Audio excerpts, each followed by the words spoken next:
வணக்கம் நண்பர்களே. நமக்கு தெரிந்ததெல்லாம் மேல்மருவத்தூர் ஆதிபராசக்தி கோயில் மட்டும்தான். ஆனால் அந்த கோவிலின் கருவறைக்கு நேர் கீழே பூமிக்கு அடியில் என்ன இருக்கிறது என்று உங்களுக்கு தெரியுமா? வெறும் மண் அல்ல. அங்கே 21 மகான்கள் இன்றும் உயிருடன் தவம் செய்து கொண்டிருக்கிறார்கள் என்று சொன்னால் நீங்கள் நம்புவீர்களா? ஒரு சாதாரண வேப்பமரம் சாய்ந்த பிறகு உலகம் முழுவதையும் திரும்பி பார்க்க வைத்த அந்த மர்மம் என்ன? வாங்க, அந்த வரலாற்றை ஒரு கதையாக பார்ப்போம். இன்று நாம் பார்க்கும் பிரம்மாண்டமான மேல்மருவத்தூர் சுமார் 60 ஆண்டுகளுக்கு முன் கள்ளிச் செடிகளும் விஷப்பாம்புகளும் நிறைந்த ஒரு அடர்ந்த காடாகத்தான் இருந்தது.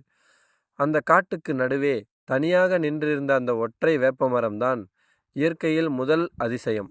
அந்த மரத்தில் இருந்து தானாக பால் வடியும். அதை அந்த பகுதி மக்கள் மருந்தாக நம்பி குடித்து வந்தார்கள்.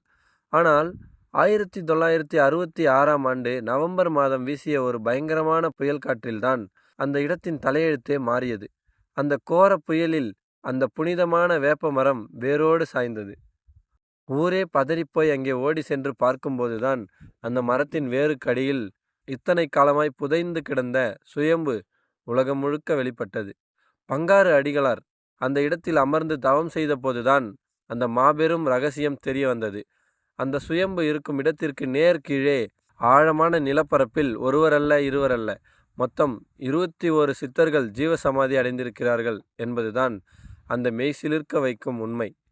அவர்கள் இறக்கவில்லை. தங்கள் மூச்சுக்காற்றை நிறுத்தி உடலை உறங்க வைத்து ஆன்மாவை மட்டும் விழித்திருக்கச் செய்யும் ஜீவசமாதி நிலையில் இன்றும் அங்கே இருக்கிறார்கள்.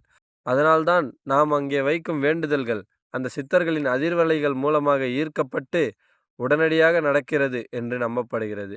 ஜாதி மதம் பார்க்காமல் பெண்கள் கூட கருவறைக்குள் சென்று பூஜை செய்யும் புரட்சிக்கு காரணம் அங்கே உறங்கும் சித்தர்கள் எல்லோரையும் சமமாக பார்ப்பதுதான். இது வெறும் கோயில் அல்ல, 21 மகான்களின் தவ வலிமை நிரம்பிய ஒரு சக்தி பீடம். இந்த 21 சித்தர்களின் சக்தியை நீங்க உணர்ந்திருக்கிறீர்களா? மறக்காம கமெண்ட்ல சொல்லுங்க. வீடியோ பிடிச்சிருந்தா லைக் பண்ணுங்க. நம்ம ஆர்பிஎம் யூஸ்ஃபுல் டிப்ஸ் தமிழ் சேனலை சப்ஸ்கிரைப் பண்ணுங்க.